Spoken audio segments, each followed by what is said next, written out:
There's many worse things than death to be terrified of. Like insanity is probably one.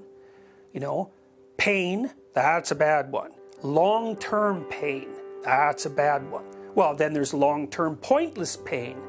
You know, then there's your long-term pointless pain and that of your family. Like there's horrors that exceed death by orders of magnitude. So to make that the fundamental fear, I think that's an error. You know, it's like, are people more afraid of dying or having their children die? You know, that's a perfectly reasonable question. So I read Becker. Really read him. Like, I like Becker's book. It's brilliant, but he makes a bunch of mistakes. For one of the things he does, for example, is right in the intro he says, it's a book that's trying to bring about the psychoanalytic closure of the study of religion. So it's neo-Freudian, smartly neo-Freudian.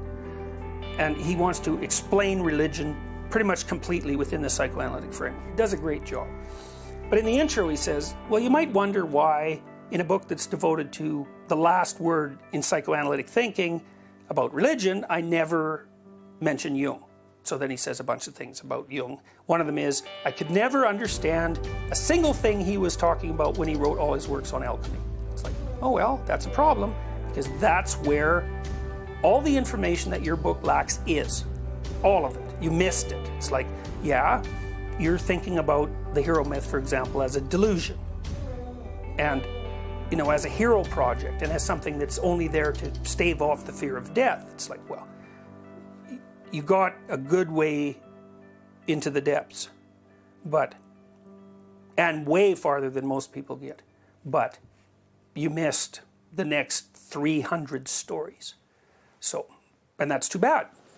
So, you know, and it's funny because I've also read the social psychology, a fair bit of it, that is associated with terror management. And most of the problem with it is it hasn't moved Becker 1 inch. It's like, yeah, that's what Becker said, so we're proving it. Well, no, not really, because the demonstrations are amenable to multiple interpretations.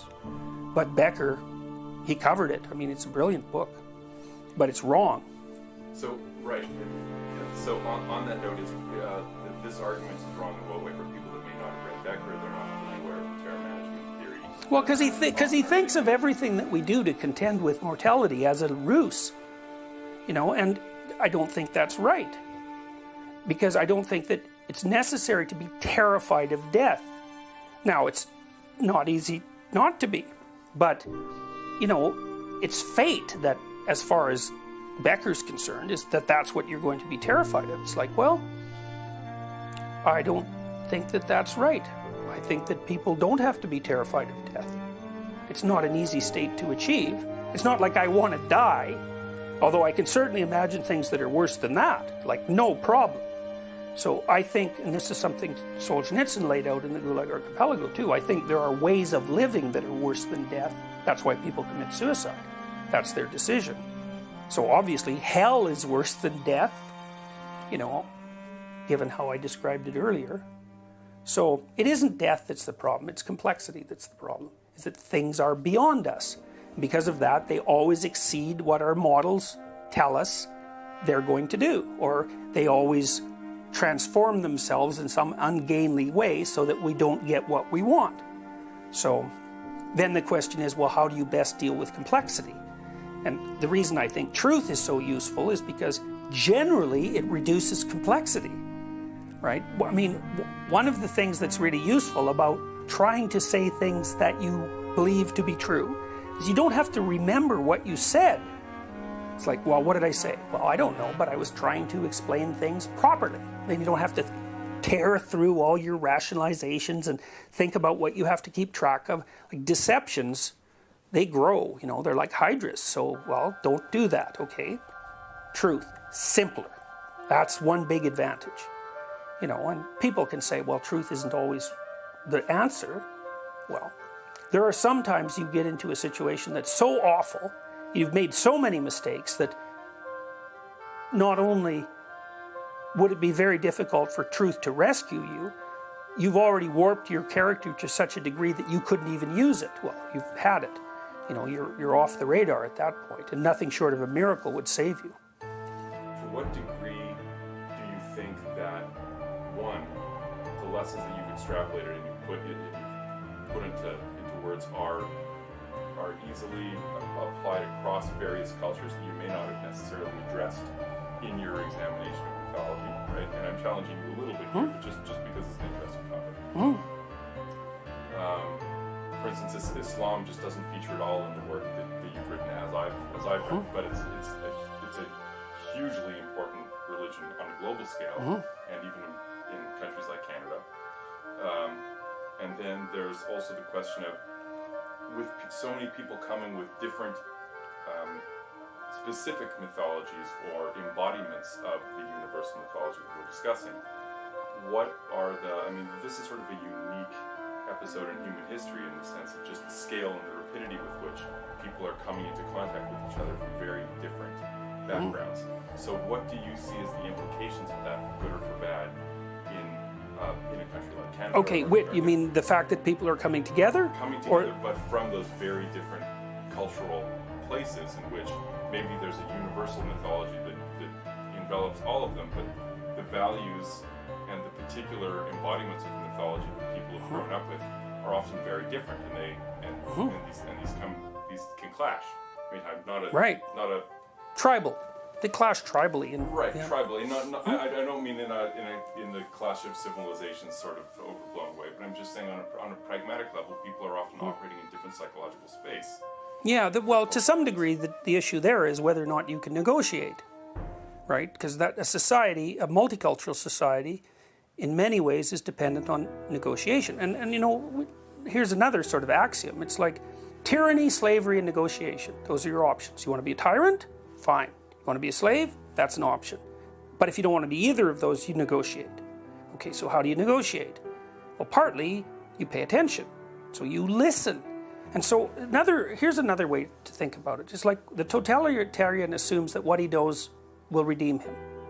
It's sort of the basis of terror management theory in some sense, right? So that what you know protects you and keeps you safe. Okay.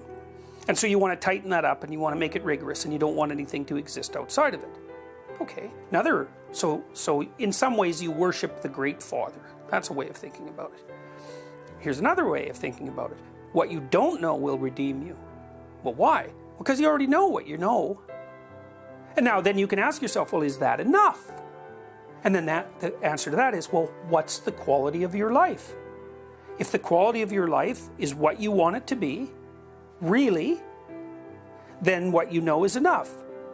But the probability that your quality of life is what you want it to be is very low, because you're still prone to all sorts of suffering and all sorts of ignorance, and you know, you can face that forthrightly. It's one of the things that didn't happen in the Soviet Union, because everybody said, my quality of life is great, we know everything we need to know, when in reality it was like abysmal, murderous, treacherous, deceitful. It was horrible. But you know, so what that meant was that in the Soviet Union, if you admitted to your own suffering, you were a traitor.